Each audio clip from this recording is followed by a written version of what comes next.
Welcome to the Char Chit Chat, a podcast exploring all things biochar related, coming to you from a small sheep and tree farm in the deep south of New Zealand.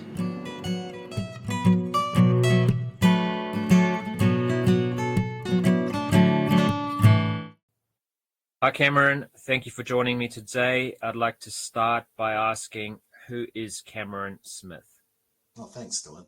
You could say I'm a corporate refugee. I used to have a marketing job and a half-decent career. And 12, 14 years ago, I stopped full-time work to half look after my kids and half panic about climate change. That's how I divided my time. So I started volunteering, and then we moved to the countryside.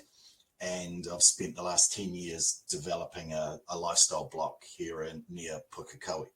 I still do some volunteer work. I work on the farm. My kids are one by one leaving home. So I've just got myself a actual paid job for the first time in 10 years. And so, yeah, is that sort of answering the question? Yeah. What sort of work are you doing now? I'm what they call an interim general manager, which gives you a sense of how permanent the role is for a predator-free group in the Hauraki Coromandel area. And it's a near perfect job. Great people, worthwhile projects. You know, it's all focused on predator control and building communities. You know, I started from what can we do about the climate? Oh, we need to plant trees. Oh, but what's the point of planting trees if something comes along and eats them? I didn't really want to get into, killing things in huge numbers. But when you see the damage that, say, possums do to new plantings of native trees, where you're trying to, use trees to sequester carbon, and you've got to control them. So one thing leads to another, and that's very much how I got into biochar.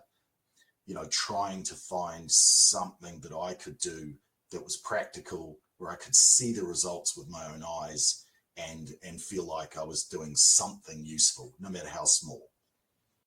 Yeah, I think it's well recognized that the possums are actually doing damage to all stages of the forest. I mean, in a mature forest, their damage can be seen from aerial imagery, and that they're damaging the big trees too, never mind just the new little plantings. So I totally agree with you. I started up a group locally as well a couple of years ago, and I do predator control on my own property, and that's something, it's a huge project for us in the future, because we're letting 35 hectares go back to native bush, and we're going to have to do the predator control to let that natural regeneration happen. So it's like you say, it's key and it's very important. What sort of volunteer work were you doing? I did a couple of years at a community garden, and it was a garden that was originally when I started there, it had been run for some years, assisting people recovering from mental illness, and the reason that's relevant is because what I learned from seeing people come through the garden of all different walks of life and all different, situations, was that everyone could contribute. It's the joy of a garden. And the garden applied a lot of permaculture principles, but the one that really stood out to me was someone turns up and pulls one weed out, they've made a difference. And, that wasn't something that my working life had taught me. And so that was a really good thing to learn. And then started looking at, the carbon issue and soil fertility, and, the site that garden was based on was the former car park of a landfill. So there was no native soil on site. So if we wanted to grow something, we had to build a wooden box and fill it with something. So we made a lot of compost, and I started feeding biochar through that composting system once I knew about it. So it was a perfect environment to try things out, because we created our own compost and we had to build the soil to grow in. And the kind of people who volunteer at a community garden, there's some great people. I've never met a bad volunteer in my life, really. These things attract people who are willing to give their time to something bigger than themselves. and they tend to be people I get on with easily. Yeah, great.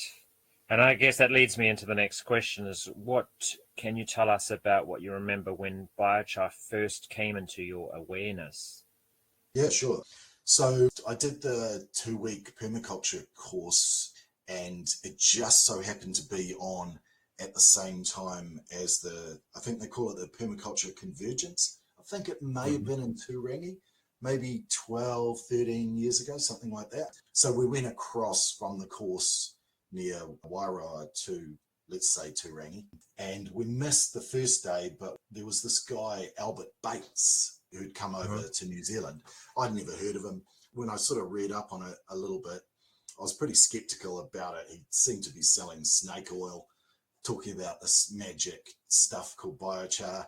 We couldn't see his presentation, but we did see the Q&A session. That was the next day, I think. And yeah, as I said, I was pretty skeptical, but by the time I'd listened to him answer questions, I came back home with this, this word biochar in my mind, and just started doing what I imagine lots of people do, watching YouTube videos and reading articles. And before I knew it, I was building a retort in the community garden and cutting up pallets to try and make biochar. And that's when that was my sort of highly experimental stage.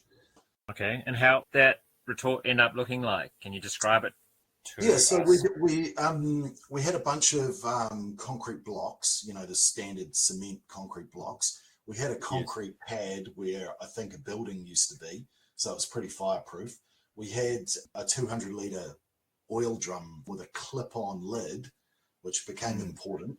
So I very carefully, using a pickaxe, made some holes in the bottom of that drum, propped it up on a couple of bits of rebar, filled it up with chopped up pallets, clamped the lid on, and surrounded it with concrete blocks and filled that void.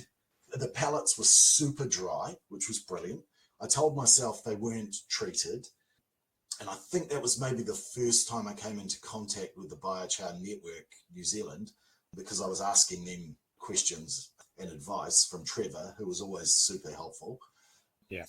And lit the wood that was on the outside, so the kiln part, and watched little jets of gas shooting out from under the retort. I didn't quite realize at the time, but it sort of dawned on me that, the wood was super dry, and I'd cut it up into very similar sized pieces. So it was all sort of off-gassing at roughly the same time. So there was, there were quite impressive jets of gas coming out. And I'm not a pyromaniac, but it's hard not to smile when you see that all happening. And you open the, it all goes out. You give it a few hours and you cool everything off, and it all goes out. And you open the lid and you realize that you get a lot less than you realized you were going to get. So, and I had used all the bits of the pallets that had nails in them. So now I had a whole lot of charcoal with nails in it. It looked brilliant because the wood was so dry. And I just kept repeating that process.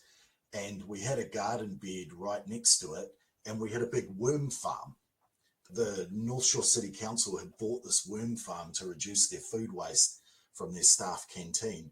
And somehow the community garden had inherited it. So we used to get this worm tea off it. So I soaked the biochar in worm tea, and it just slurped it up, because being a retort, the charcoal was really dry. I hadn't extinguished it with water, and it just greedily drank up all this worm juice. And then I mixed it in with the soil in a garden bed, in half of the garden bed, and I left the other half without biochar, or what I now considered to be biochar, because I'd activated it with the worm tea. And then I planted turnips, which, it sounds like a Monty Python sketch, but I decided that, it was the only thing I'd be able to grow at that time of year was turnips. And so I planted them and, stood back and watched them grow. And it took a little while, but you could see that there was about a 20% bigger leaf on the biochar side than there was on the other side. Now, the skeptic in me said, well, hold on a second, you didn't put any worm tea on the other side, so this isn't really a valid experiment. But the other half of my brain said, shut up. I want this to work. I desperately want this to work. So, and for me, I didn't really need to do any more experiments after that. I decided that it worked, that it made a difference to growth in plants, that it was locking away carbon to some extent, and that I could make some sort of, in my mind, permanent difference with the materials that I had on hand. So yeah, that was kind of how I got into it. Right. All right. And if a stranger asks you what biochar is, what do you tell them? Well, my friends kind of have a running joke where every time they want me to just babble for 20 minutes, they say, hey, tell us about biochar. And they can reliably expect a 20-minute response, which they find hilarious because they sort of do it to trap new people who then get the full onslaught. But I like the coral reef analogy. I think that's something people understand. They have a strong visual image of what a coral reef is, full of life, a structure, a habitat, and watch their eyes very closely to see if they're glazing over at any point, and then I try and shut up. But that's the analogy I like the most. And if they're interested, then what do you follow with? Then I guess I move on to the carbon story, the fact that we need a machine that takes carbon out of the air and turns it into something. And I'm lucky enough to have a property that produces a whole lot of biomass, and the opportunity to grade that biomass for milled timber, firewood, and biochar. So yeah, I guess I move into the carbon story after that. But if you can't get someone with a coral reef in the soil, to me that's intriguing. To me that's like, how does that work? Yeah, because where I live, I'm mostly surrounded by potatoes and onions, as far as the eye can see. There's something like 800 hectares of tilled soil around Pukekohe, and I'm not criticizing the growers, but that soil is pretty sterile and it's lost most of its organic matter from being tilled for 100 years. So putting carbon back into the soil, trying to get the organic matter levels of the soil back up again on our property, biochar has given me one means of doing that, because our property is only 6.5 hectares, but that's still a big scale to do anything at, especially when it doesn't make any money. So what is your favorite method of making biochar and why? Well, I moved on from retorts because of the day that I blew one up. It made quite a bang. Do tell us about that. You imagine my 200-litre barrel with its little holes punched in the bottom. And one day, for some reason, I clamped the lid on. And when everything off-gassed all at once, and maybe some of the holes in the bottom got blocked with ash or something like that, but I think it was mostly the fact that everything just kicked off at the same moment. It blew the lid off, made a hell of a bang.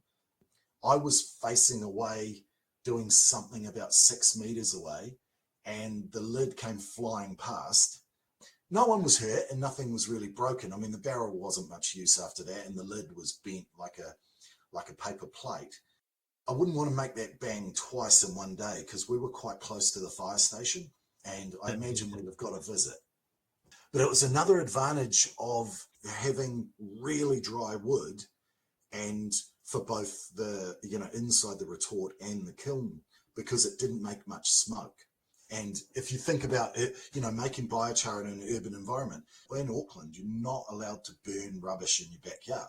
But of course, I wasn't burning rubbish. I was having a barbecue, if anyone asked. And so whether I had any sausages or a grill nearby, I can't quite remember, but I certainly wasn't burning rubbish. So I wasn't breaking the law, but I did accidentally make a bomb. So when we moved to the country, I abandoned the retorts pretty quickly because the scale of it just wasn't right for, moving up to a much larger property. So I started using TLUDs, and you could buy oil drums at the local scrap metal dealer for $10 each. So, I was very excited by the jet flame that I could get out of the top of a TLUD. And Simon Day, who I think you've interviewed before, he put me onto a source of dry corn cobs. So there's a company nearby that grows corn seed, and when they remove the seed from the cobs, they have a whole lot of really dry cobs. So Simon and I did a lot of experiments turning those really, really dry corn cobs into biochar. They're not very dense, but they were perfect for a TLUD, but you didn't get much out of it. So I had 2 or 3 in a row, but several times I would go and try and do another job on the farm while they were burning. And a couple of times I came back half an hour too late and just got a puddle of ash in the bottom. Yeah. And as it became obvious to me that the corn cobs, they just weren't dense enough. So they were brilliant in every other way, but the yield was so low. And I had a gully full of fallen trees, and I couldn't use it all for firewood. So I started using all this stuff. And that's when I saw another Albert Bates video where I think he does a pit burn in a conical pit with bamboo. And I went, I don't need a big steel box or anything. I can just dig a hole in the ground. I mean, I'm not kidding when I say I'm capable of digging a hole in the ground, even with my limited farming skills back in those days. So I dug a conical hole and I started it off with twigs, and I kept adding stuff, and I had all these fallen trees that had never been cleaned up. So it was quite easy to get the biomass. And then one Guy Fawkes night, I invited people around and dug a much bigger hole and had a huge pile of stuff. And by the time everyone went home at 10:30, the hole was full of embers, and I just stuck a hose in it and went to bed. And the next day, shoveled it out. So those pit burns were really good for a while. But as I ran out of dry, nicely sized biomass, I started using bigger and bigger bits of wood that were wetter and wetter, and because that's what I had. And I was really focused on getting the maximum amount of biochar for the minimum amount of labor and diesel, because it seemed pointless to be driving the tractor all over the place, collecting up little bits of wood here and there to then just try, converting diesel into charcoal. I might as well just not burn the diesel at some point. So yes. What I found was, when the chunks of source material got too big, even though the pit burn worked really well and, the flame cap worked really well when the material was right, it didn't work so well when it wasn't. And I didn't have the patience or the capacity to dry or split it. If I was going to split wood, I might as well use it for firewood at that point. So I sort of walked away from the pit burns, bought myself a cheap secondhand milk vat. And so those are about 1,000 litres. If people aren't familiar with them, imagine a stainless steel open topped circular tank up on feet, which holds about 1,000 litres. And typically most modern farmers use those milk vats. Yeah. And I'd like to circle around back to the corn cobs, because I think they're still valid in being used. Can you describe to us what method you were using? Because some people might not know what TLUD means. So the TLUD it's another sort of oil drum based method. So you're not having to manufacture a piece of equipment, which appealed to me from a cost point of view. Yeah. So the way we had it set up was, imagine a steel recycled oil drum, again with no lid and a metal bottom that's had holes punched in it.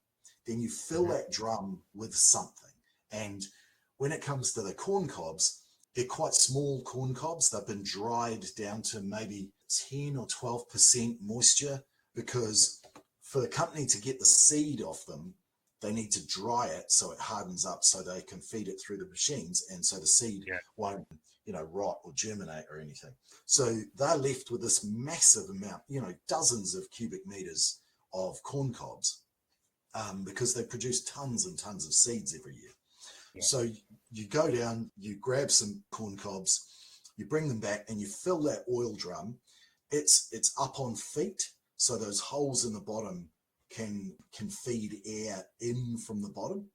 Then there's some sort of lid and chimney on the top, And what happens is you've got your oil drum, it's full of cobs, you light the top of it, a bit of newspaper or whatever to get it going. And because they're so dry, they light really easily.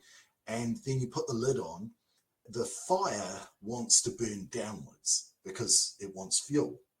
The air that's flowing in from the bottom is forcing it upwards. So there's this tension between the two that ends up, minimizing the amount of air. So instead of just a barrel full of corn cobs burning to ash like an incinerator, battle between the airflow and the fuel burning tends towards creating charcoal rather than ash. And as long as you put it out when it gets to the bottom, you get your drum full of corn cobs turns into a drum that's maybe 20% full of tiny little black charcoal corn cobs, which because they're not very dense. Once you crush that, you don't get much out of it, but you get something. The input is free.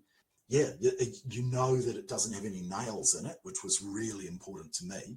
And it probably might not even really need crushing, because that's another part of the biochar game is, okay, I've turned this lump of wood into charcoal.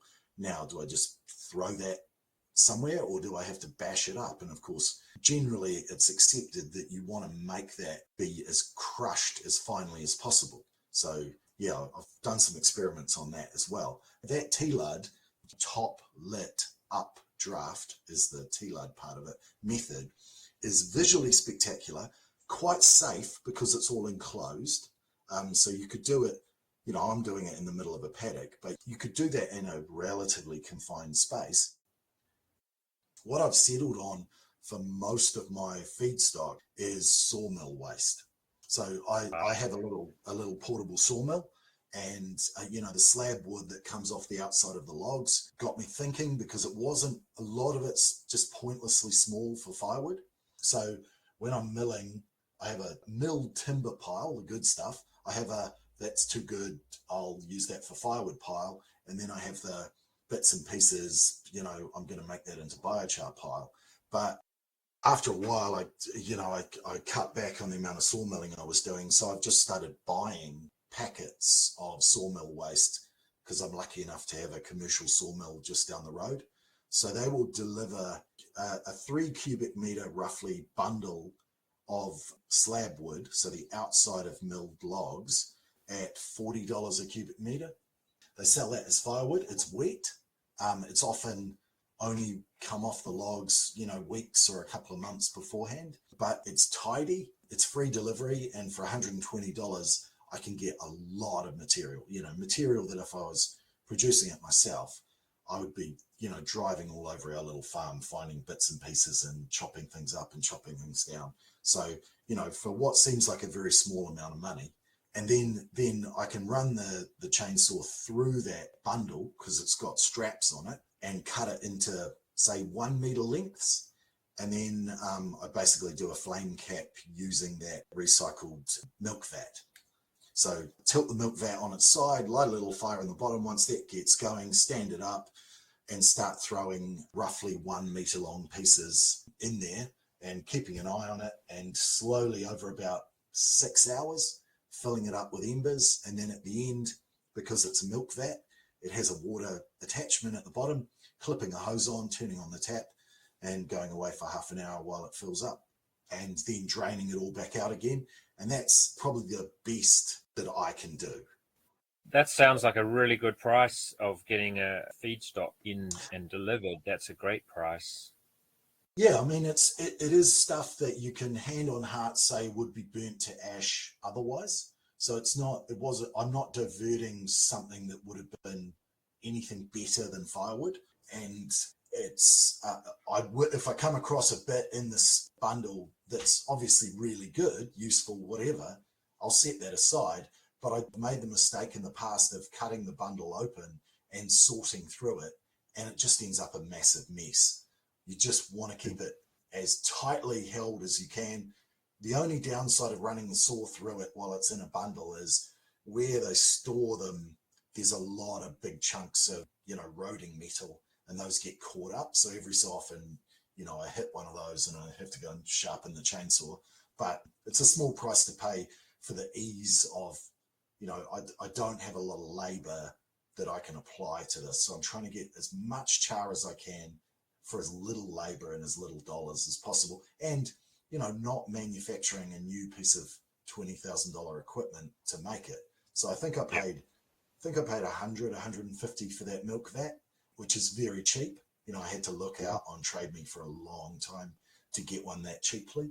And I've only done less than half a dozen burns in it. And you can see that the stainless steel does get damaged by that process, but it'll be, the barrels I was using for the TLUD, those only have a certain number of burns in them as well. So yeah, it's a good process, and it's nice on a still winter's day. How long do you have to dry the timber waste for?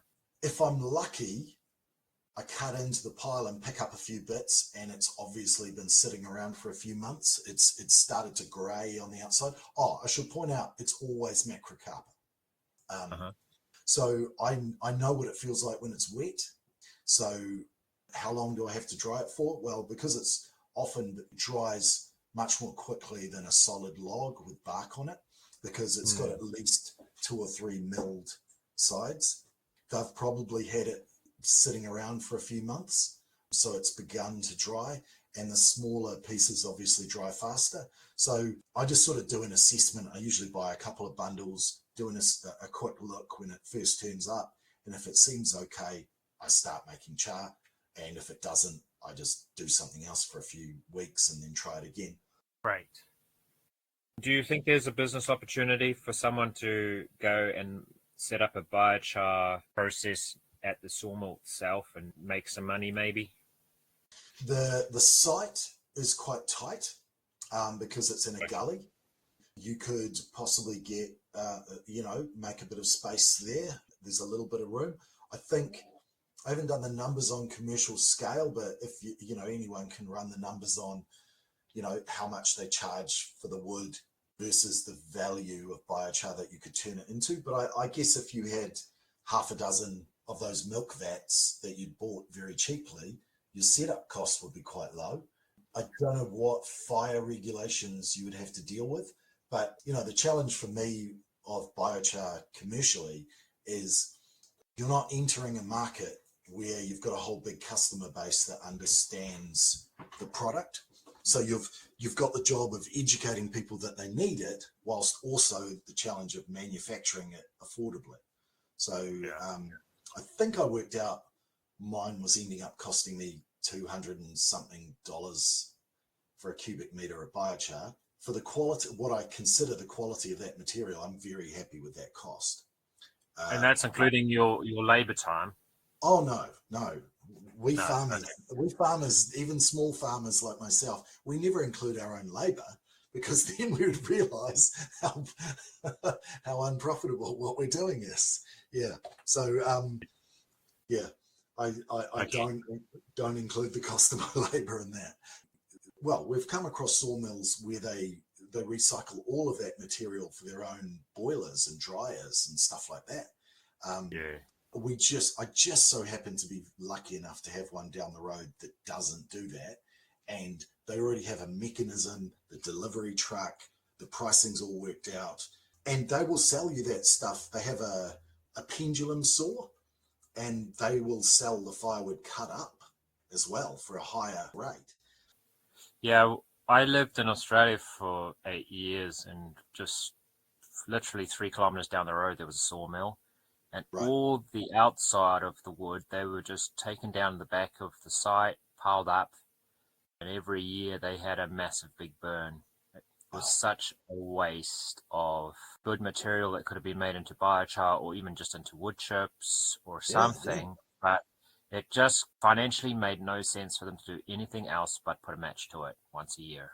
It was so sad. Anyhow, is that a part of Australia where people just don't have wood burners? Where we live, particularly where there were 4 or 5 national parks within half an hour's drive. So basically it's quite a treed landscape. So everybody that's got a little bit of property's got trees on it, and eucalypts are always just dropping branches. So I think everybody just kind of had their own firewood, or you just made a phone call and some local person who would go and cut a tree here, cut a tree there, and cut it up to firewood. They would just be selling it.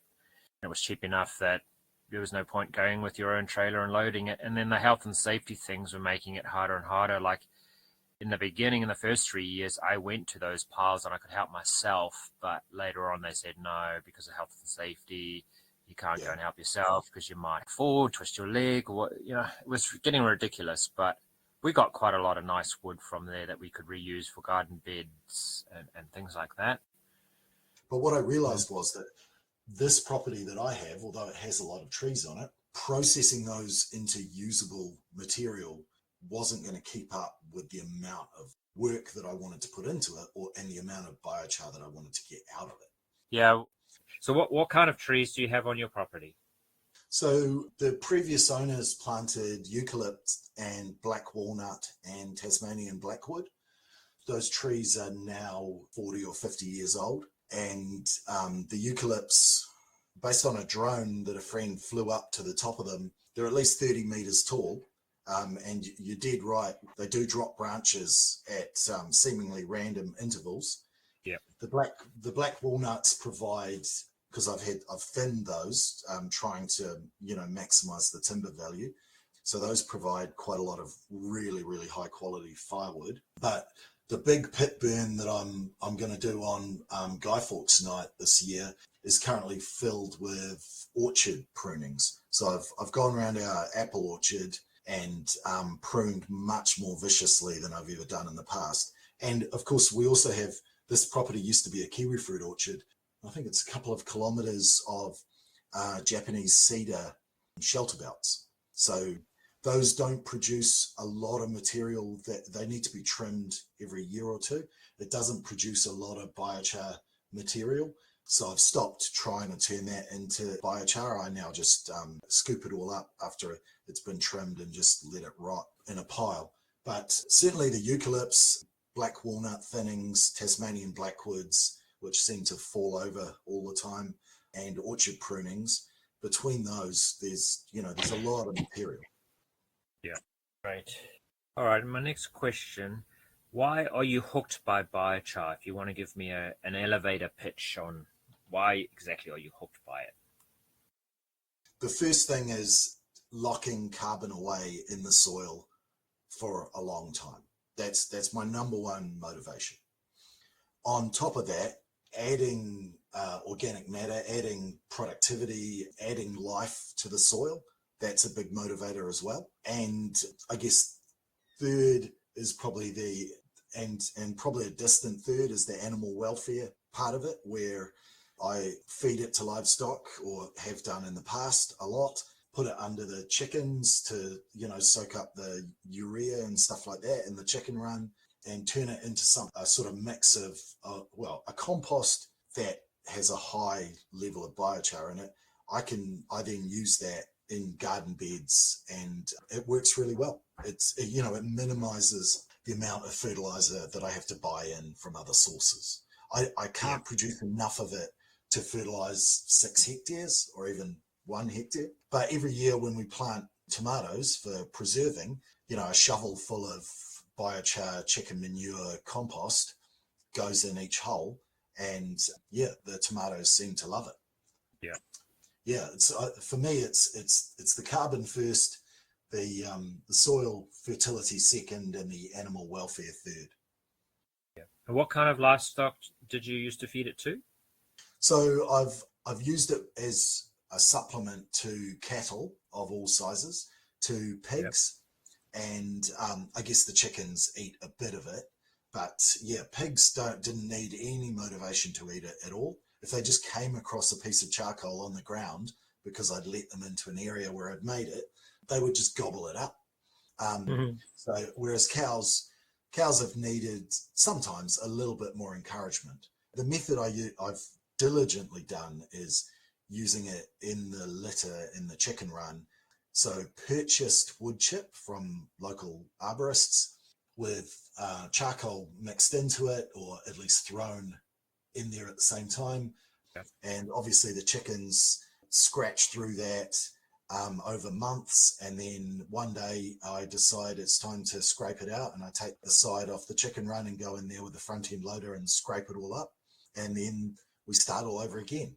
And that's a process that is between 6 and 12 months long. So the stuff that comes out the other end of that is pretty well composted, but I still wouldn't use it on lettuces. I wouldn't let it directly touch something that was going to be eaten. So it gets buried in the bottom of the planting hole, and the tomatoes, are obviously up off the ground mostly. So yeah. Great. Yeah, sounds like you have that system down pat, and that's what you need in a large block and when you're working and looking after children and doing so many other things. So yeah, it sounds good. What do you think is needed in New Zealand to make biochar a household topic? I guess, my first career was in sales and marketing, and there needs to be a demand for a product. And with a lot of products, I think people need to be told they need them. That's consumerism. You don't dream up most products yourself independently. Something tells you that you need, noise cancelling headphones. Those didn't used to be a thing. Someone developed them and convinced people to buy them. So when it comes to something like biochar, someone with a marketing budget needs to convince people that they need it, and then create demand and then supply that demand. But I guess because my background was in retail, I tend to see things from a retail perspective. That ignores commercial users, big growers, people who might use integrate charcoal into other products, and then in the process of those products being recycled, the carbon enters the food chain or gets locked away in landfills or something like that. So, I'm just looking at it from why, when I go to Mitre 10, can't I buy biochar? And why isn't there a great big rack of 5 or 6 biochar-based products? If you think about compost products, 20 years ago, you went to the garden centre, there were bags of compost. Now you go to the garden centre, there's all these different versions of compost with this, compost with that. Product has broadened, and I could see biochar easily becoming the same thing. But it needs someone who probably already has the distribution network and buy it off a commercial manufacturer and work it into their products. So yeah, I think we need demand and we need supply, and to make that happen quickly, someone needs to spend some money. Yep, totally agree. All right. Thank you for that good solution there. What do you know about Biochar Network New Zealand? You mentioned them earlier in talking to Trevor. Are you a member, or are you still involved somehow? I think I'm a paid member because I think I remembered to pay my dues. I have been intermittent with that, I confess. And I'm an avid reader of the newsletter, and Trevor's always been exceptionally helpful and proactive, and I've met other people through them. So yeah, I'm a great believer in it. I just haven't probably contributed as much as I might have, but it's an organization that if it didn't exist, someone would need to invent it because of the value of these things. Just even if all it did was connect people, that would be enough to me for it to exist. But obviously it does a lot more than that, advocacy and all those kinds of things. But just that, for me, the greatest benefit has been just connecting me with other like-minded people. Yeah. Okay, great. All right. Is there anything else that we haven't chatted about that you would like to talk about relating to biochar or permaculture or predator control, any of those topics? Oh, well, predator control. We are at a fascinating moment. I don't say that lightly because I'm a pretty cynical person, but there is a convergence of technologies that's occurring in predator control. And I'm not the first person to say this, but the convergence of artificial intelligence and automatic resetting traps and scientifically tested lure methods is creating an environment quite quickly where we should be able to make real inroads on some of these species, the possums in particular. So there's the contribution of the artificial intelligence. We have these inquisitive birds in New Zealand. So if you put a trap out in the jungle, you have to protect that trap from the birds. so they don't go sticking their head in there and getting it chopped off. The problem is that the predators come along and they go, well, that looks dangerous. I'm not sticking my head in there. So the traps are much less effective than they might be if we weren't trying to exclude kiwi and kaka and ruru and all these other things. Yeah. So what we need is a trap that can look at something that's putting its head under the guillotine and say, oh, are you a rat or are you a precious kiwi?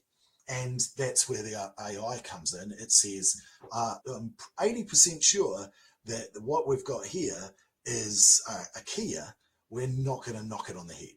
And that's brilliant because then you can leave the trap running all the time and it can choose what to kill. The other thing is self-resetting traps. So the traditional, as you're probably aware, the traditional trap goes off once, whether it's a mouse trap or a giant, what they call a DOC 250, which is essentially a giant mouse trap. It goes off once. It might go off the day that you put it out in the bush, and then it sits there with a dead rat or stoat in it until you come back. Well, that's hopeless because if you check it every 30 days, it's spent 29 days inactive. So what you need is a trap that resets itself. That's part of the Holy Grail. And there's a couple of New Zealand largely New Zealand made traps, one of which is called the AT220. And the slaughter that those traps are having on possums and rats. And because the trap can be a much more open design, potentially because of the AI, the way, there's two versions of it. There's a smart one that's about $1,000, and that one takes a photo and says, no, you're a kia, I'm not going to kill you.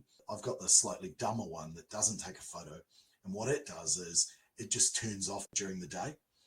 On our property, the only nocturnal native bird is the ruru, the moorpork, and they hunt live prey, so they're not attracted by a little dribble of mayonnaise. So we've had no bycatch from having these traps on our property, but we've had an absolute possum slaughter.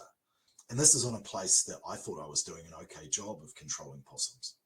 So the third prong is the lures. So what people have discovered is the lure that attracts predators changes with the season. Sometimes they want more protein, sometimes they want more sugars, whatever it might be. So people have developed a whole suite of different flavored lures to attract different predators and attract the same predators at different times of the year. And you can keep your traps attracting them because they go, oh, I think I smell, I'm sick of mayonnaise and egg. I think I smell salmon. Yeah. Let's go have a look. Okay. And the second part of that is the non-food lures. Because as you get the predator numbers down, that last possum, when you're down to one possum in 20 hectares, that possum is no longer hungry. There's all the food in the world for it, but it is randy. It is lonely. So what you do is you play the sound of a female possum saying, hey, big boy, and the possum goes and investigates that. Or you have an alluring smell or sound or whatever, because you're not going to get them with food once you get the numbers down. So if you can imagine the AI making the traps safer for native birds, the auto resetting traps that mean they just keep killing night after night, and the lures that work in a myriad of different ways, as those technologies are converging, which they are doing, as we speak, I think we're going to see a huge leap forward. And certainly the control of possums, I don't know about, ferrets. I'm learning all this as I go, but certainly with a big species that doesn't breed very fast, like a possum, we could really put a dent in those numbers using, and I'm not telling you things that other people haven't already worked out. I've just learned it in the last few months myself, so I'm quite excited about it. Yeah, it is exciting. Yeah, and it's also great to see this work continue. I've lived overseas in a few different places, and as far as I'm aware of, there's very little conservation work done on any kind of scale like we do here in New Zealand. And it's a bit sad, but if we can do something really significant in New Zealand, then it means it can be done in Australia and Asia and South America and all over the world. So I really look forward to the day where these traps really get down in price, and we can have and they're all connected to the internet, and they're all recording not just what they're killing, but also what they're seeing, so they can measure the native birds coming back in response, because we know that happens. And we end up with this, this intelligent network of machinery out in the wild that is showing us the benefits and measuring the effects. And then we can go to big funders, international funders, and say, to your point earlier, we've knocked out half of the possums, and that means the bush is growing back in a way that it hasn't for 100 years. It's soaking up much more carbon. Please pay us for that carbon. That's the holy grail, is when you can get someone to pay you to control possums because they can see that the trees are growing back. And we're at the very earliest stage of that. Yeah. All right, cool. Very good. Anything else? I have some opinions on permaculture, but they're not well thought out, so probably not. I mean, you said you did your course. Was that with Kaonga Institute? Yes. So it was very exciting. I really enjoyed it. It was a great experience, and I felt like I was learning off people who walked the talk. I met some good people on the course, and I've tried to apply the principles at scale, but I don't think you would walk onto this property and say, well, this is clearly a permaculture property. Look at all those herb spirals. But I've had some intermittent success, but I certainly can't claim to have internalized permaculture principles on this property. I don't know if I'm a good advocate for permaculture or not. It's not that I don't like it and I guess believe in its principles. It's just that I'm not a very good example of them at work, if you know what I mean.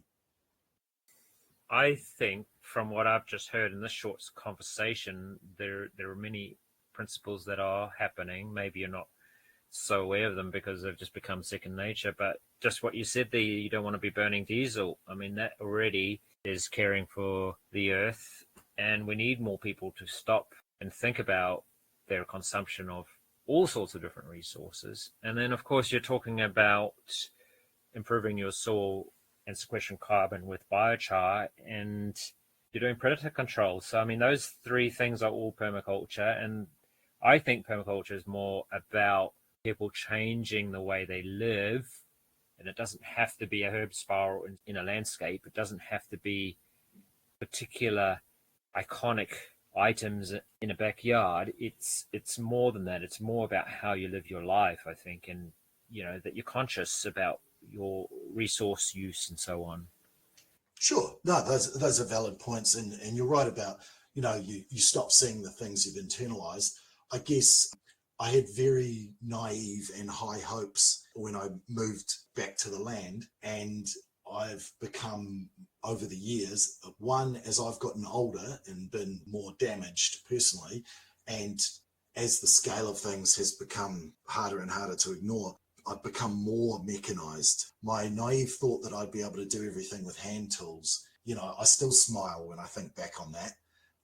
And, so now I do have a tractor, and it was manufactured and it was brand new, and I don't burn very much diesel during the week, but there's a lot of embedded energy in that tractor and all of its associated implements.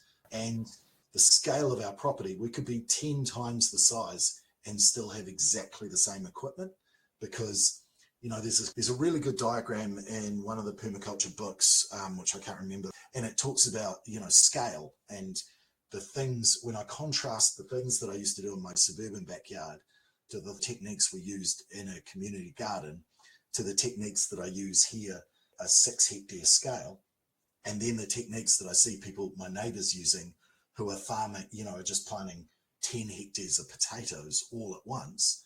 Yeah, it's really, really relevant to your approach.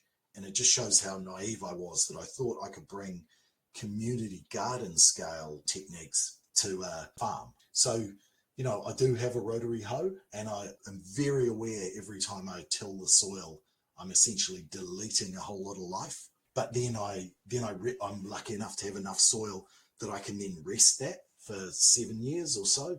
and I can try and bring it back to life by the application of compost and biochar, and then just graze that strip. We've planted all our orchards at quite wide spacings so we can graze down the lanes. Mm-hmm. We never rotary hoe an entire massive area. We always rotary hoe in strips. So there's always pasture around everything. And, there's a moment, I think I captured it on video once, when we have heavy rainfall events, we get a lot of water flowing off the grower next door. And our driveway, the water flows across the paddock and then across the driveway. And you can stand on our driveway and see the water that's coming off their land and the water that's coming off our land meet. And the stuff coming off the pasture is crystal clear. And the stuff coming off the tilled soil next door is all muddy. So just the difference a bit of pasture makes to erosion is huge. And that's why, every time I till the soil, it's always surrounded by that buffer of pasture. And that does seem to work. So there's all these techniques. Yeah. I understand those points. I think the lifestyle block thing, what I would like to see more happen is that people would share the tractor. So instead of every lifestyle block having a tractor, having their own one, that maybe 7 of them could get together and you have the tractor one day a week. Or, you share it between 20 properties because you don't really use the tractor that often if you can minimize it, and then have a schedule and plan it. I don't know. I would like to see more of those sort of things happen. Trailers, tools, tractors, biochar kilns, whatever, being shared amongst a road or a little neighborhood or a little catchment group, something like that. I think that's a good permaculture concept to try and apply to lifestyle blocks because I agree they often do end up using lots of resources. So we need more strategies in order to kind of minimize it.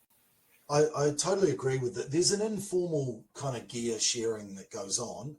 My rule is never loan or borrow a chainsaw, but everything other than that is up for grabs.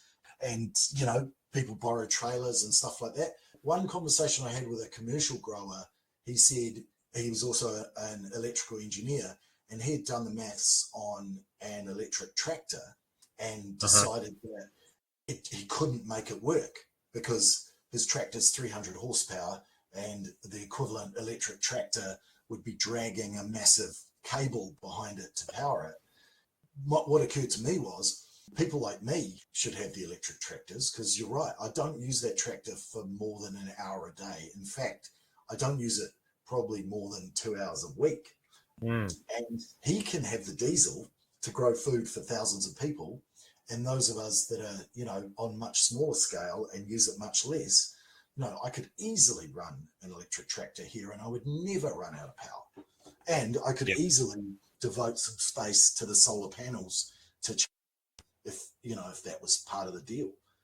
I'm more thinking, how do I eliminate that equipment altogether? How do I manage the pasture that's in the orchards without using, fossil fuels at all? And it's not scythes, but it might be sheep, if you know what I mean, or calves, or.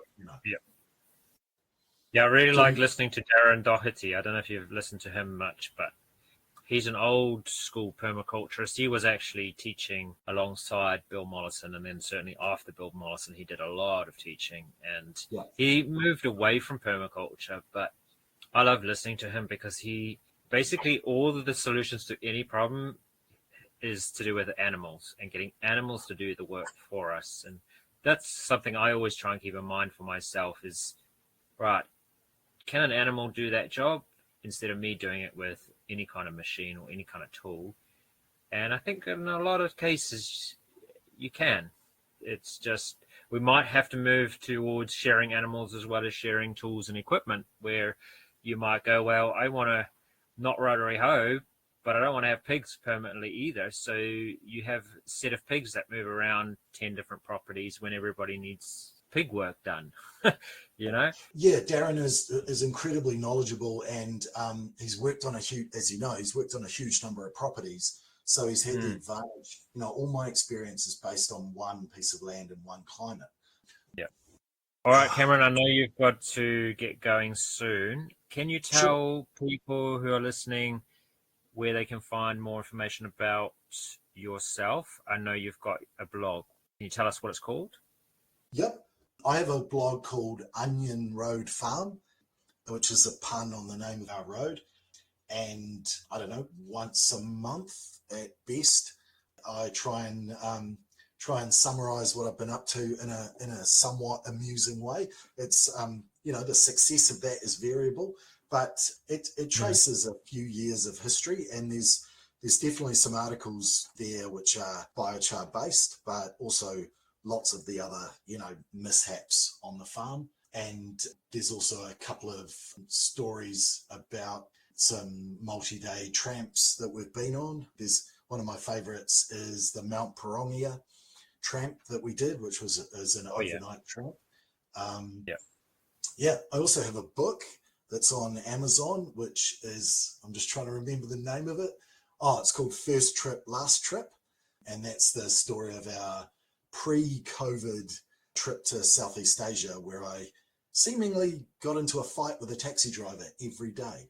I'm moderately proud of managing to put together an entire book. It's not long and it's not expensive. Does it feature biochar at all? No, but I'm willing to write a chapter on biochar and crush it in there somehow if it makes it more relevant. Yeah. Cool. All right. Well, thank you so much for your time today, Cameron, and sharing your journey that involves lots of stuff with biochar and permaculture and everything. It's really interesting, and I've enjoyed the chat. So thank you. Yeah, thank you very much. I really appreciate the opportunity. Yeah, you're welcome.